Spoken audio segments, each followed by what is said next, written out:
Je vais te donner les 3 éléments à mettre en place pour gagner un concours de pitch. Tu fais un concours, tu veux repartir avec le prix, voilà ce que tu dois faire. Le premier élément, hyper important, ne respecte pas la structure d'un pitch traditionnel.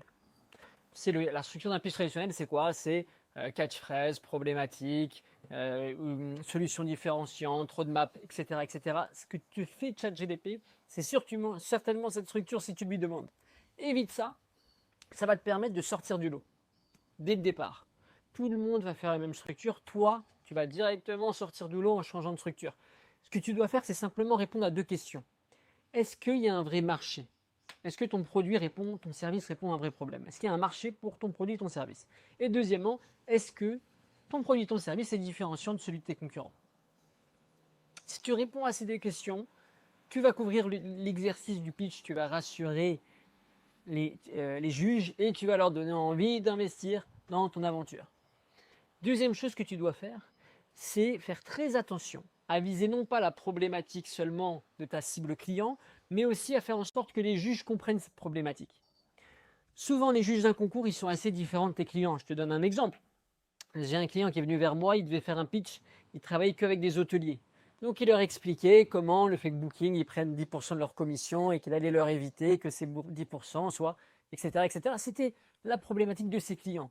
Mais la problématique que vivaient les juges, c'était plus, vous allez automatiquement sur Booking, mais vous ne vous rendez pas compte, vous payez plus cher pour prendre l'hôtel sur Booking que via le site internet de l'hôtel.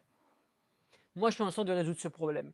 Donc prenez le problème que connaissent les juges et non pas que connaissent vos clients. Ça va faire en sorte que votre situation ait naturellement plus de valeur pour ces juges. Et la troisième chose à faire, les juges, intéressez-vous à eux.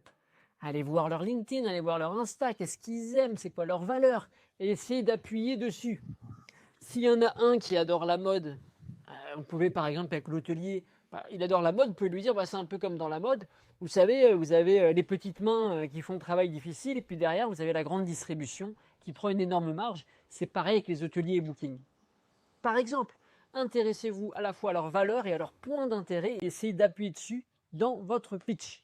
Si vous faites ces 3 choses, une structure différente pour avoir l'attention totale et sortir du lot, la valeur de vos juges, vous la comprenez, vous appuyez dessus, l'intérêt, vous comprenez dessus, et vous parlez de leur problématique et pas de la problématique client, vous faites clairement un gros pas vers votre pitch parfait pour les concours de pitch. Bon concours à vous, ciao. Et évidemment, si vous voulez plus de conseils en prise de parole qui vous rapportent du CA, de la réputation et des opportunités, abonnez-vous à ma chaîne YouTube. À très vite.